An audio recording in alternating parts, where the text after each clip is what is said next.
Olá, pessoal, tudo bom? Vamos continuar aqui com o nosso curso extensivo, voltado para o exame da Ordem dos Advogados do Brasil. E nesse momento nós estamos falando sobre as normas constitucionais, as peculiaridades das normas constitucionais, as características das normas constitucionais, certo? Vamos falar então sobre como se organiza a Constituição, como se divide a Constituição. Bom, se você pegar aí teu texto constitucional, e eu sei que você tem uma Constituição, você deve estar acompanhando nossa aula com uma Constituição na sua mão, certo? Se não está, sai correndo, pega uma Constituição lá. Mas se você for olhar a Constituição, você vai perceber que ela está dividida em 3 partes, tá certo? A Constituição está dividida em 3 partes, como a gente indica aqui no slide. Tem uma parte da Constituição que é o preâmbulo, uma parte que são as suas disposições permanentes e uma parte que são as suas disposições transitórias. Então a gente vai falar um pouquinho sobre cada uma dessas partes da Constituição. O preâmbulo, ele é propriamente a apresentação da Constituição, né? Ele é a referência, ele é um princípio, ele é um indicativo da Constituição. Então, o preâmbulo é aquela parte, lá da Constituição, pegue aí sua Constituição, que você vai ver que vai dizer, nós, sob a proteção de Deus, promulgamos essa Constituição e tal. Essa parte da Constituição, que é essa parte inicial, que é essa parte... vamos dizer, indicativa da Constituição, o que é importante você saber a respeito dela? Ela existe, ela está no texto constitucional, mas, até como diz o nosso slide aqui, não tem caráter normativo e não tem força obrigatória. Ou seja, ela é mesmo um indicativo, uma apresentação. Ela não é considerada norma com força vinculativa. Ela não pode ser utilizada como parâmetro de constitucionalidade.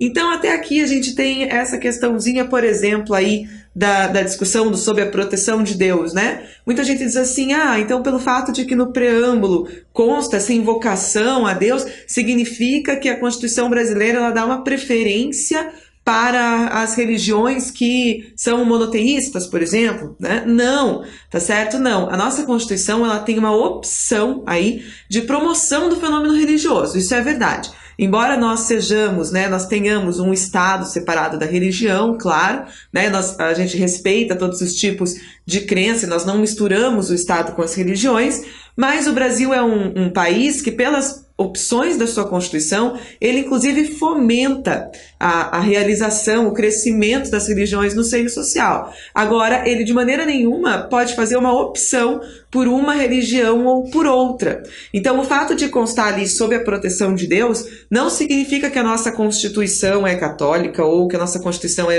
evangélica, ou que a nossa Constituição é judaica, enfim, ou que a nossa Constituição opta por religião monoteísta e condena as religiões que são politeístas, não.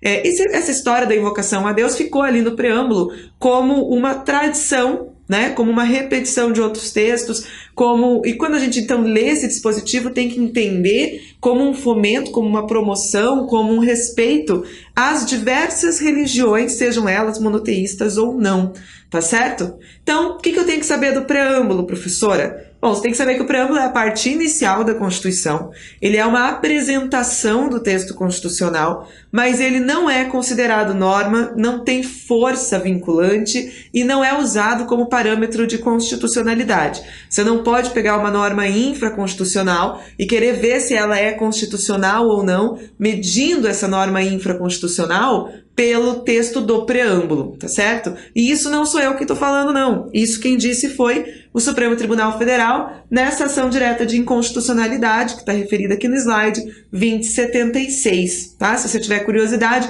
dá uma procurada nessa ADI. Essa ADI vai dizer exatamente que o preâmbulo, embora exista, embora seja importante, embora faça parte da Constituição, ele não tem esta força vinculante, ele não é um padrão, ele não é um critério para controle de constitucionalidade, tá certo? Então essa é a primeira parte da Constituição. A segunda parte da Constituição, ela é constituída pelas disposições permanentes.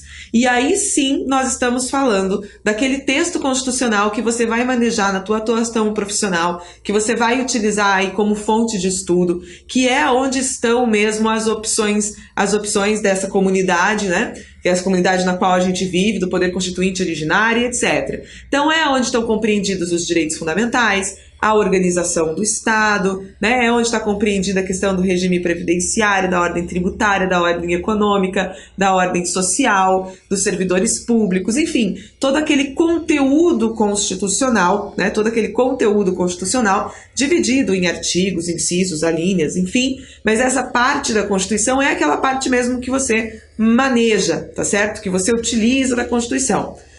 Depois que você termina, continua mexendo na sua Constituição, você vê que tem a parte das assinaturas e tal, e no final tem uma terceira parte, que é nomeada como o ato das disposições constitucionais transitórias, o ato dos dispositivos constitucionais transitórios. O que é isso, professora? Essa é a terceira parte da nossa Constituição. Essa é a terceira parte da nossa Constituição. Essa terceira parte da Constituição, muitas vezes os alunos nem tomam conhecimento. Os professores de direito constitucional normalmente não trabalham com essas normas, não focam, não dão preferência a essas normas. Mas elas existem e estão lá no final da Constituição, estão lá para trás das disposições permanentes. Mas para que serve isso, professora? Para que serve esse ADCT, Ato das Disposições Transitórias Constitucionais, né? Para que serve isso? Para que serve isso? Bom, é assim, quando você tem uma ordem constitucional anterior, que regula todo um ordenamento jurídico, e aí você derruba uma Constituição e cria uma Constituição nova, é necessário que você regulamente como que vai acontecer essa adaptação entre o regime antigo e o regime novo. Então, por exemplo, no Brasil, nós derrubamos, né, o ato de 69, o de 67, nós derrubamos aquele regime jurídico que era constituído na época da ditadura militar e colocamos uma Constituição nova, em 88, no topo do ordenamento jurídico. Essa Constituição tem as suas normas permanentes, que é aquelas que nós queremos aplicar, que nós queremos realizar. Mas nós precisamos criar uma maneira de adaptar o regime, né, antigo, o ordenamento jurídico antigo, a esta nova realidade que foi trazida pela Constituição de 88. E é por isso que nós criamos esse ADCT, né? É por isso que nós criamos essa terceira parte aqui da Constituição. As disposições que estão previstas como transitórias são disposições que servem mesmo para fazer essa adaptação. Então, por exemplo, assim, você vai ter disposições que vão dizer, olha, enquanto não surgir uma determinada lei prevista no novo texto da Constituição, a situação deve ser regulamentada dessa maneira. Ou, nos próximos 5 anos, haverá uma revisão constitucional. Ou, nós devemos considerar, enquanto nós não... os estados deverão promover as suas primeiras eleições na data tal. É exatamente uma regulamentação, uma adaptação daquele regime jurídico anterior para o regime jurídico novo, advindo da nova Constituição. Por isso essas disposições, elas são consideradas transitórias, porque quando a nova Constituição se implementar e todo o regime já estiver organizado e adaptado a essa nova Constituição, essas disposições transitórias não serão mais necessárias. E aí elas deixarão, né, elas passarão a ser nomeadas, como a gente diz aqui no slide, como normas de eficácia exaurida. Depois que elas já tiverem, né, cumprido a sua finalidade, que elas são transitórias, elas se tornam exauridas.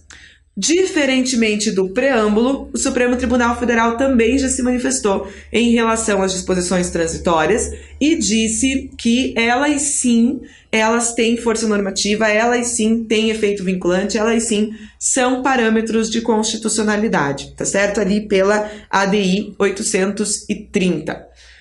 Então, professora, o que eu tenho que saber da aula até o momento?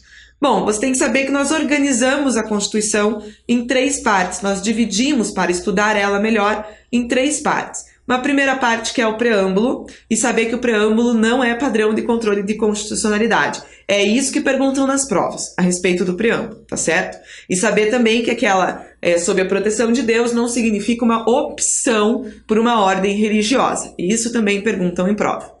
Nós temos uma segunda parte da Constituição, que são propriamente os dispositivos permanentes. Esses dispositivos permanentes são os que tratam das opções fundamentais da comunidade, definição de direitos fundamentais, organização do Estado, né? Tudo aquilo que a gente está estudando, tudo aquilo que a gente vai estudar durante o nosso curso. E, por fim, nós temos uma terceira parte, que fica lá no fim da tua Constituição, lá atrás das tuas disposições permanentes, que são as disposições transitórias. E elas servem para quê? Servem para justamente fazer uma adaptação entre o regime anterior e o regime advindo com a nova Constituição. Por isso elas são transitórias, porque quando a nova Constituição já estiver se implementando, se realizando e o regime estiver adaptado a ela, né, as outras normas infraconstitucionais estiverem adaptadas à Constituição de 88, aí essas disposições transitórias não serão mais necessárias. Lembrando que o ADCT, né, essa última parte, ela sim tem força vinculativa e serve como parâmetro de constitucionalidade. Isso eles podem perguntar também.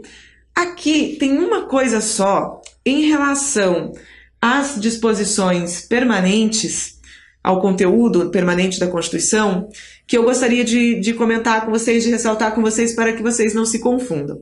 Quando eu chamo de disposições permanentes, eu quero dizer, né, que são disposições que nós criamos com a intenção de que sejam permanentes. Significa dizer que eu não posso alterar essas disposições?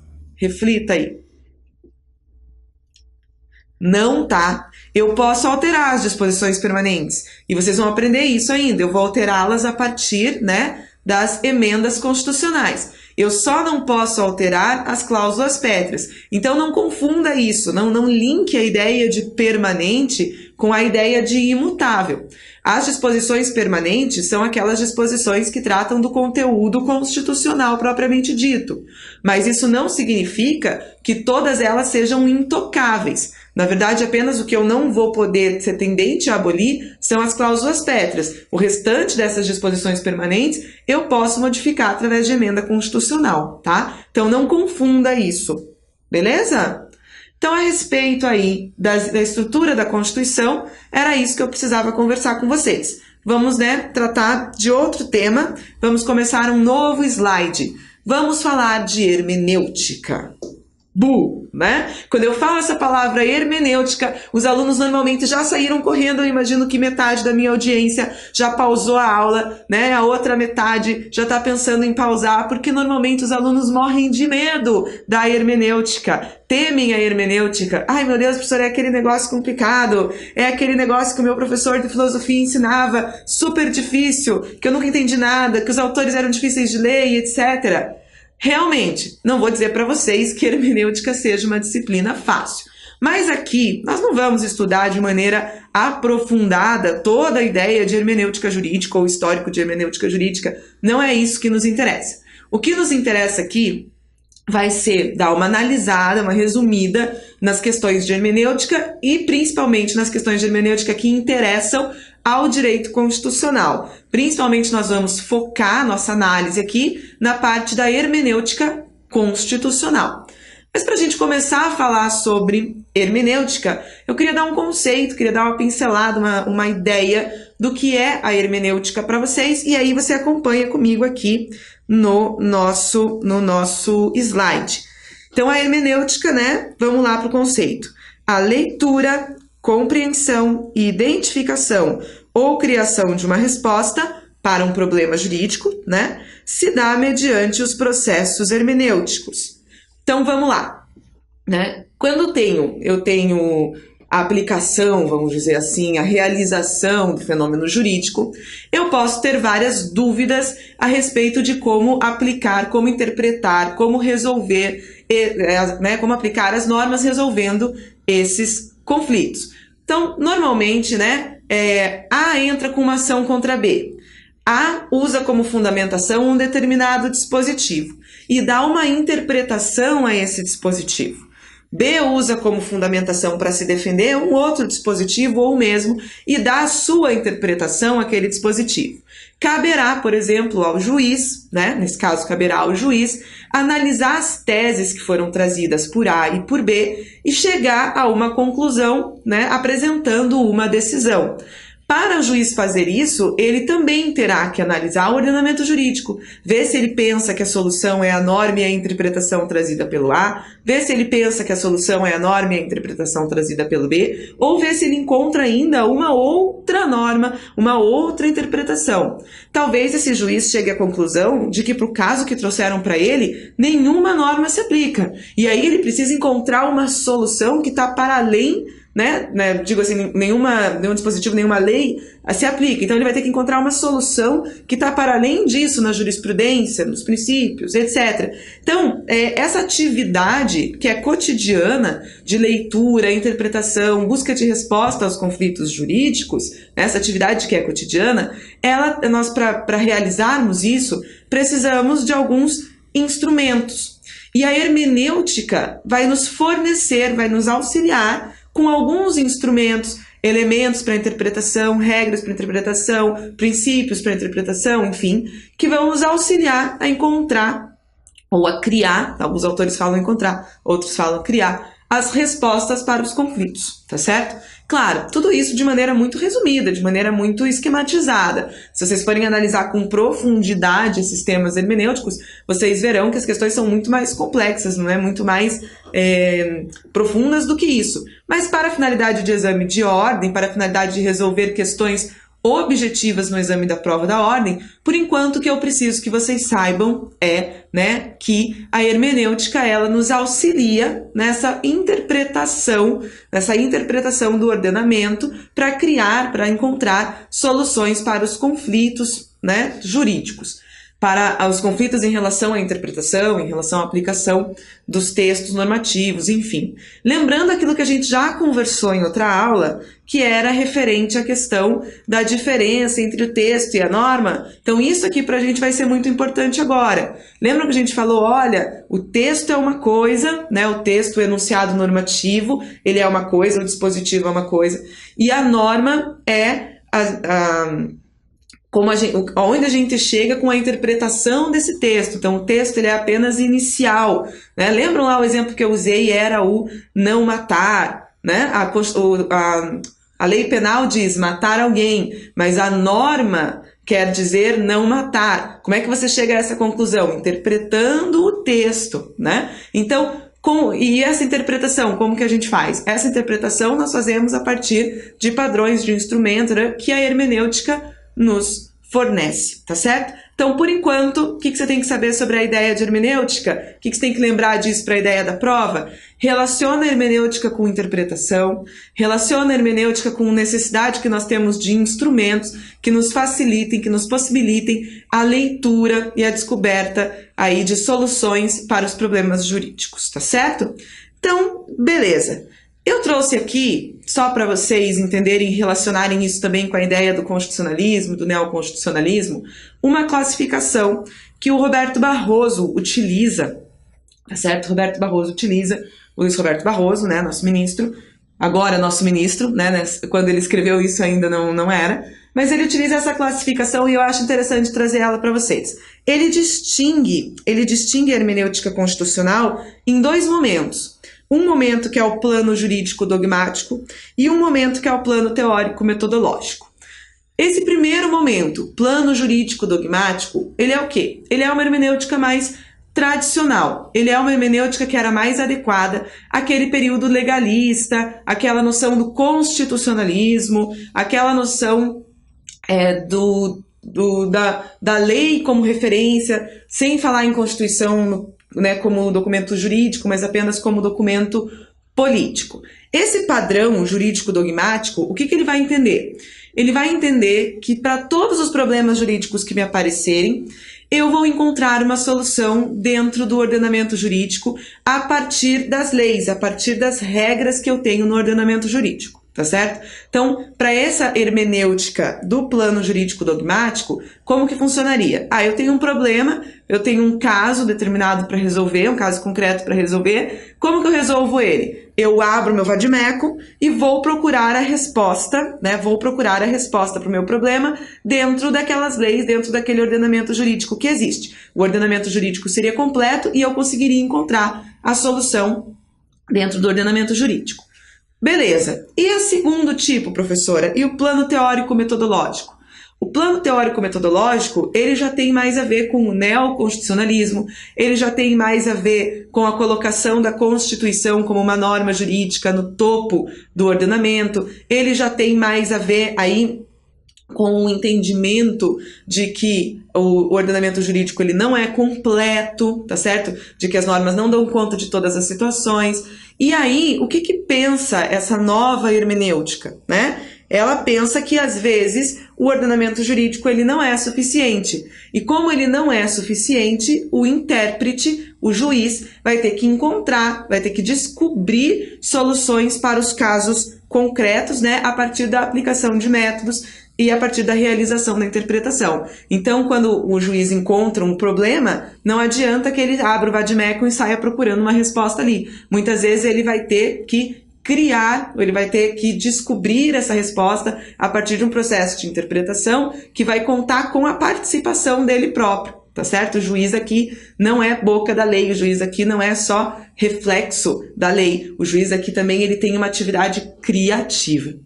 Nossa, professora do céu, isso aí vai cair na prova da OAB para mim? Calma, relaxa. Na verdade, a gente está esticando o teu raciocínio aqui, mas o que eu preciso que você saiba neste momento? Vamos estudar hermenêutica. Hermenêutica, né, é aquele conteúdo que me auxilia na interpretação, na leitura, na descoberta de soluções para os casos concretos a partir da análise, né, das normas, enfim. E eu posso distinguir aqui para a hermenêutica constitucional uma hermenêutica mais clássica, mais relacionada com o período legalista, quem achava que a função do juiz era encontrar a solução no ordenamento jurídico, né? Simplesmente encontrar essa solução e aplicá-la, enquanto que nós podemos ter também uma segunda tipo de classificação, que é mais relacionada com o neoconstitucionalismo, mais relacionada com a contemporaneidade, que é o plano teórico-metodológico, que aí pensa que o juiz muitas vezes vai ter que criar uma solução que não está pronta no ordenamento jurídico, e para isso ele vai contar com novos aparatos, né, novos aparatos hermenêuticos. Tudo bem até aqui? Então, vamos continuar a nossa análise e vamos falar um pouquinho sobre a hermenêutica tradicional. Tradicionalmente, nós falamos em hermenêutica e aí nós temos algumas referências, algumas bases que você deve ter aprendido lá no começo da tua faculdade, em Introdução ao Direito, que são importantes, que é necessário que você conheça e que nós podemos utilizar ainda, tá certo? Não são mais os únicos elementos, os únicos instrumentos trazidos pela hermenêutica, mas são instrumentos clássicos que nós utilizamos e que, portanto, precisamos referenciar aqui. Começo ali. Regras de hermenêutica. Então, tradicionalmente, quais são os métodos clássicos para a resolução de conflitos jurídicos? Tradicionalmente, os métodos são o método temporal, o método hierárquico e o método da especialidade, tá certo? Tradicionalmente são esses critérios. Como assim, professora? Do que você está falando? Lembram lá? Funciona assim. Se eu tenho uma norma, uma lei no caso, se eu tenho uma lei que ela está em conflito com uma lei anterior, então a lei nova diz faça determinada coisa e a lei anterior diz não faça determinada coisa. Tenho duas leis em conflito. Qual lei o juiz, qual lei eu devo aplicar no caso concreto? Tá vendo? Um conflito jurídico que eu preciso resolver através de interpretação. Como que eu resolvo isso? Bom, pela hermenêutica tradicional, a partir do critério temporal, tá certo? A norma posterior, a lei posterior, revoga a norma anterior que lhe for contrária. Então, se eu tenho uma lei que diz faça isso, e antes eu tinha uma lei que diz não faça isso, eu vou aplicar a lei que diz faça isso porque ela é mais nova. Então, esse é um critério de resolução de conflito entre normas da hermenêutica tradicional. O segundo critério é o critério hierárquico. Então, vamos lembrar lá. Se eu tenho uma norma com uma determinada hierarquia, por exemplo, a Constituição, que diz faça isso, e eu tenho uma norma de hierarquia mais baixa, que diz não faça isso, qual eu devo aplicar? No conflito entre uma norma de hierarquia superior e uma norma de hierarquia inferior, qual o juiz deve levar em consideração? Bom, pela hermenêutica tradicional, na aplicação do critério hierárquico, aplica-se a norma superior e afasta-se a norma inferior. E nós temos um terceiro critério de resolução de conflito de normas para a hermenêutica clássica, que é o critério da especialidade. Se eu tenho uma norma geral que diz não faça isso, e eu tenho uma norma especial que diz faça isso, eu devo aplicar a norma especial, tá certo? Então, devo aplicar a norma especial, porque pelo critério da especialidade, aplica-se a norma especial e afasta-se a norma geral. Afinal de contas, a norma especial foi criada para especificamente tratar deste caso. Então, métodos, ou critérios de resolução de conflitos de normas tradicionais para a hermenêutica são esses três: o critério temporal, o critério hierárquico e o critério da especialidade. Você deve lembrar bem disso, você deve ter estudado isso em Direito Civil, principalmente lá na Lei de Introdução ao Direito Brasileiro, que antes chamava Lei de Introdução ao Código Civil, né? Esses critérios estão presentes lá. Além disso, para falar de hermenêutica tradicional, eu também preciso falar dos elementos tradicionais de interpretação, que você também deve ter conhecido e deve ter estudado em teoria do direito e que para a gente são referências, são importantes, podem aparecer na prova de direito constitucional. Quais são esses elementos tradicionais de interpretação? Para que eles servem? Eles servem para informar, vamos dizer, um aplicador, um intérprete do direito, informar ele como ele deve fazer essa interpretação. Então, em algumas situações ele vai aplicar um elemento, em outras situações ele vai aplicar outro, ele vai poder se utilizar desses instrumentos, tá certo? Qual que é o primeiro instrumento que a gente considera relevante? É o do elemento gramatical. Isso é uma forma de interpretar a lei. Você já deve ter ouvido falar, é aquela leitura literal do dispositivo da lei.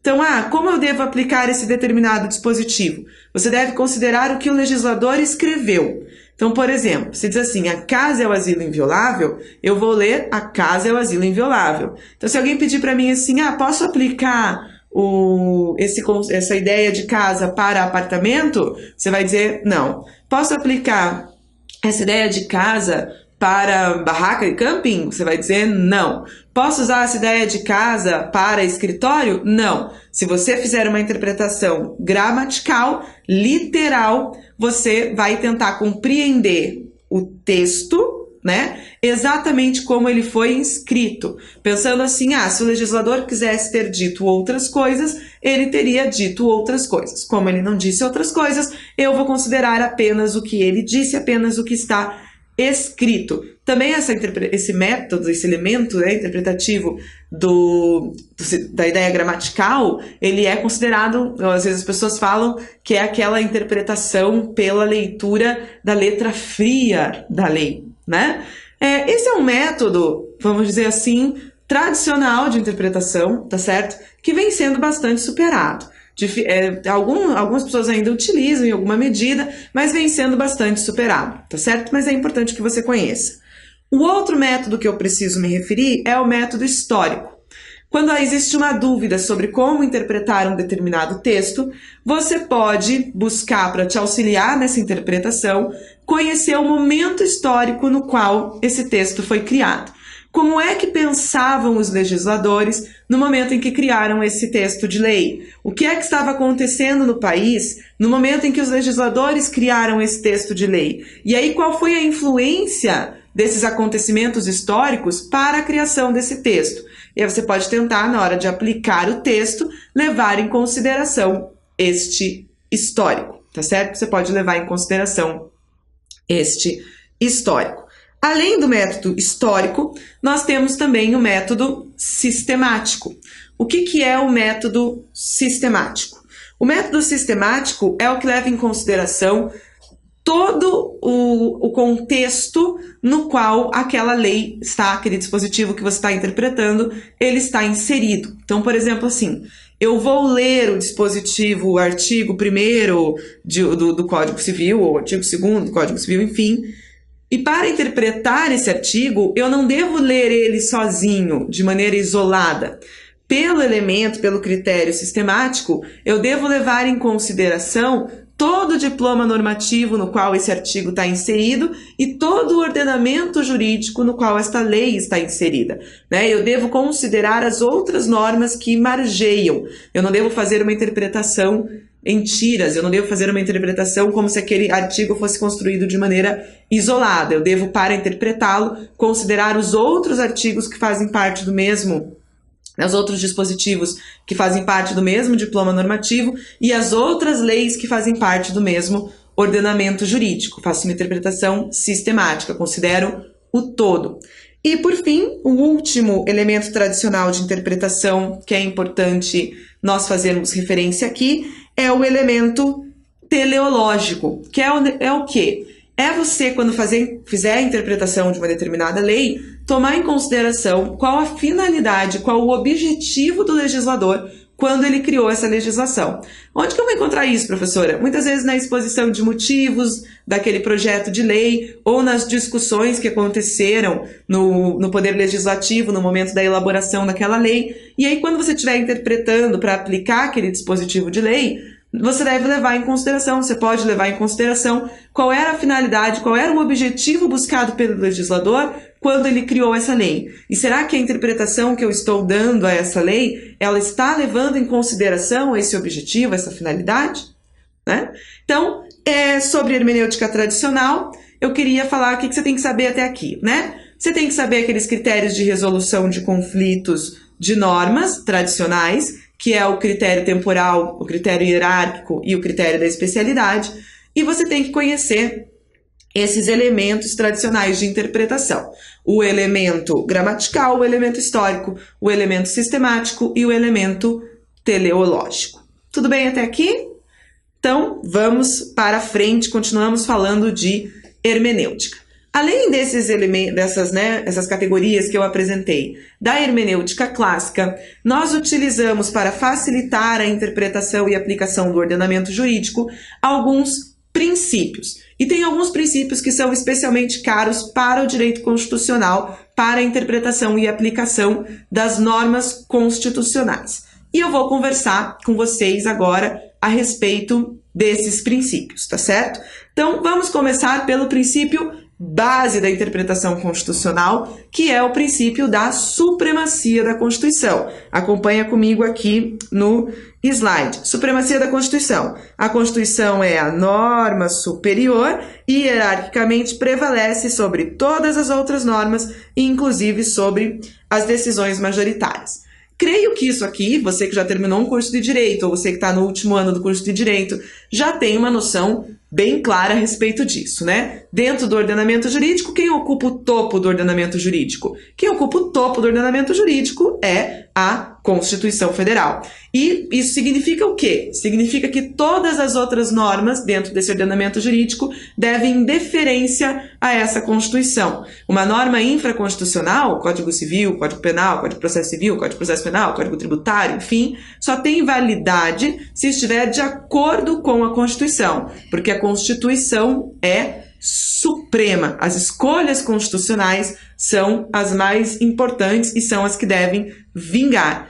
E aí, aqui no nosso conceito, no nosso slide, nós temos uma referência ali interessante que é essa Constituição prevalece sobre todas as outras normas e prevalece inclusive sobre as decisões majoritárias. Aí às vezes você pensa assim, mas vivemos numa democracia. Será que se a maioria da população decidisse aplicar a pena de morte de maneira generalizada, será que poderia? Será que se a maioria da população resolvesse tirar o direito à saúde da Constituição, será que poderia? Não, porque essa ideia de supremacia constitucional, ela determina inclusive que as opções feitas na Constituição são superiores até mesmo às vontades das maiorias, né, das decisões majoritárias, as vontades das maiorias no jogo democrático, tá certo?